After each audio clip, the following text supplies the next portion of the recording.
So hello guys, good morning. So welcome back to my YouTube channel. This is Autoboyson.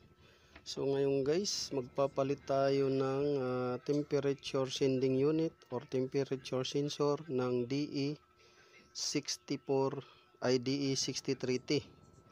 So dahil delay yung starting niya, delay at minsan hard start. So isa sa dahilan ito guys kung bakit nagha-hard start or delay yung pag-start ng inyong makina dahil hindi na gumagana yung temperature sending unit, wala siyang mabasa or signal na ibabato doon sa computer niya kung ano yung temperature ng makina or engine temperature. So ito yun, papalitan natin. So hindi lahat ng hard start ay manggagaling dito sa spark plug. Dahil kadalasan or common na tinitingnan natin kaagad ay spark plug lang.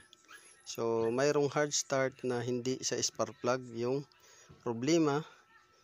Mayroon hard start na sa fuel pump ang problema. Mayroon hard start na sa starter ang problema or battery. So maraming pwedeng pagdudahan or suspitsahan na piyesa. So hard start sa fuel pump, hard start sa starter, hard start sa battery, hard start sa spark plug. Ngayon, ito naman, hard start dahil dito. So papalitan natin ito guys. So tingnan niyo guys dahil minsan nagkukos din to ng high RPM at unstable na minor. Ito. So yan, sundan nyo lang guys yung video. Kakabit natin to.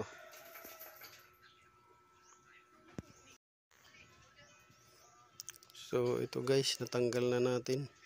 Ito yung luma nya. So yan yung luma nya na temperature sensor or coolant temperature sensor or sending unit temperature sensor. So natanggal na natin at naikabit na natin sa unit. So yung unit nandoon, no? Yan yung kulay green yung kinabitan natin. So ito yung luma. Yan. So naikabit na natin guys. So ito yung isang dahilan kung bakit long cranking pagka umaga. Dahil hindi siya nagre-reading. Hindi na siya nagre-reading. So yan, pinalitan na lang natin ng bago.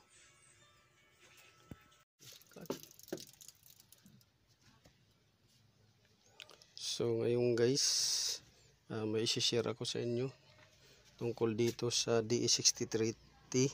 So ganun rin to sa mga ibang unit. So ngayon magpapalit tayo ng valve cover gasket. So yung ibabaw na yan, yan yung papalitan natin, valve cover gasket. Ito. So magpapalit tayo ng bago. So bakit papalitan natin to guys ng bago? So si customer halos nakailang spark plug na laging napupundi. So ang dahilan nito guys ay nagkakaroon ng langis doon sa spark plug hole. Yung spark plug hole, pagka nagkaroon ng langis, tatawid yung kuryente doon sa butas ng spark plug at pupunta doon sa body niya. Ngayon mapupundi ito katagalan, itong spark plug na to pagka hindi nagapan. So kagaya nito, 6 yung spark plug sa isang itong una umabot pa to ng taon, itong pangalawa 1 linggo lang. So 6 to. So yan yung isang dahilan kung bakit napupundi yung spark plug dahil sa langis na lumalabas, tumatawid dito sa spark plug cap hole. Ito. So sa spark plug hole cap to, dito tumatawid. So yan yung ipipix natin. So papalitan natin yan ng bago. Tatanggalin natin yan. So tandaan, pag lagi nagpupundi yung ano ninyo, silipin nyo baka mayroon ng oil doon sa spark plug. At minsan nagkakaroon din to ng sintomas na vibration, engine vibration, misfire, ganon yung sintomas niya. So yun, sundan nyo lang guys yung video. So ito guys yung luma. So natanggal na natin guys yung luma, ito siya. So malutong na yung gasket, malutong na siya. So ito yung tinanggal natin doon, nakakabit, malutong na siya. So ito yung bago. Ayan. Bago na yan guys. Yan bago. Yan bago yan. Ito yung luma na tinanggal natin. So dito yan lumulusot. Dito pumapasok dito yung langis. Dito pagka malutong na to. So dito malutong na siya, ayan o, malutong na. Kaya pumapasok yung langis. So dito yan, tinanggal natin sa makina.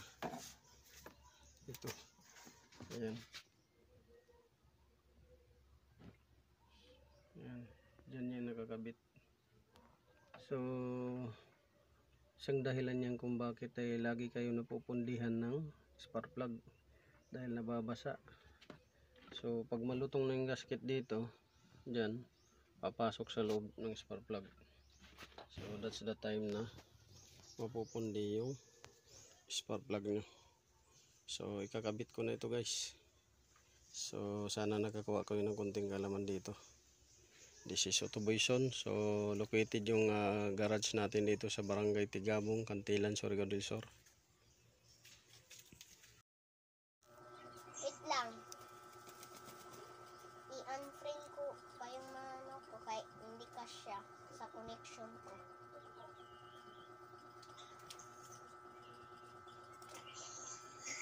Sobrang tagal. So ito na yung pump na sinasabi natin sa inyo. So ayan, ito yung assembly ng pump ng DE63T. Ayan. So pagdating dito, minsan nag-stack up siya dahil kinakalawang na yung fuel sending unit niya. So titingnan natin, ayan o. So kinakalawang na siya, kaya minsan hindi nag-indicate doon sa panel board. Ayan, may kalawang na. Ayan. Hindi siya nag-indicate sa panel board dahil yung pointers niya dyan may kalawang na.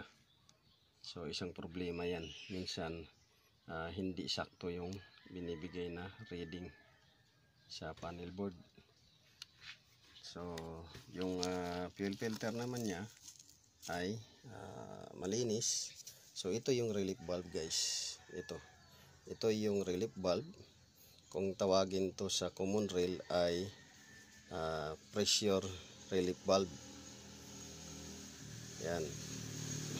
Pressure relief valve. Ngayon sa mga common rail type na nasa dulo to, ginagawa na nilang electronic. Yan yung pressure sensor. Kung sa diesel naman, yan yung suction control valve. So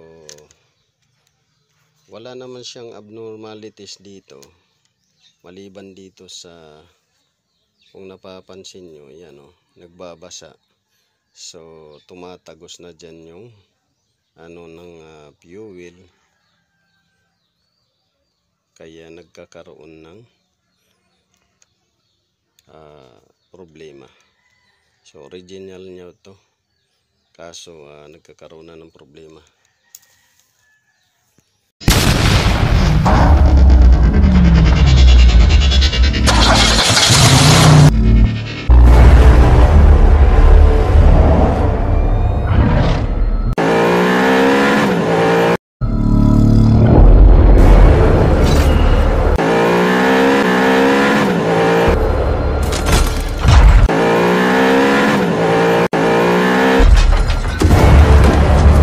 Make